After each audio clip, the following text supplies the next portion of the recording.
అందరికీ ప్రజలు, నా పేరు సాత్విక్. నేను ఈరోజు 10 మోషే పలికిన 10 ఆజ్ఞలు చెప్పబోతున్నాను. నీ దేవుడైన యెహోవానైన నేను తప్ప వేరొక దేవుడు నీకు ఉండకూడదు. రెండోది, పైన ఆకాశం అందే గాని క్రింద భూమి అందే గాని భూమి కింద నీటి అందే గాని ఉండు దేని రూపానైనను విగ్రహమునైనను నీవు చేసుకోకూడదు. వాటికి సాగిల పడకూడదు, పూజించకూడదు.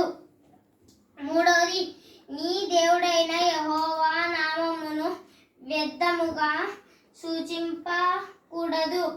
నాలుగవది, విశ్రాంతి దినమును పరిశుద్ధముగా ఆచరించుటకును జ్ఞాపకము ఉంచుకొనుము.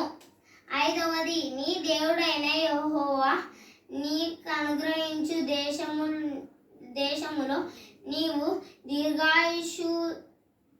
దీర్ఘాయుషుమంతుడవుగునట్లు నీ తండ్రిని నీ తల్లిని సన్మానించుము. ఆరవది, నరహత్య చేయకూడదు. ఏడవది, వ్యభిచరించకూడదు. ఎనిమిదవది, దొంగలించకూడదు. తొమ్మిది, నీ పొరుగు వారి మీద అబద్ధపు సాక్ష్యములు చెప్పకూడదు.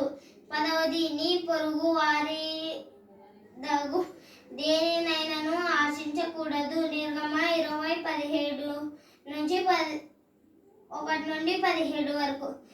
దేవుని వెల్లితో వ్రాయబడిన రాతి పలకలు. నిర్గమ 31:18. Praise the lord.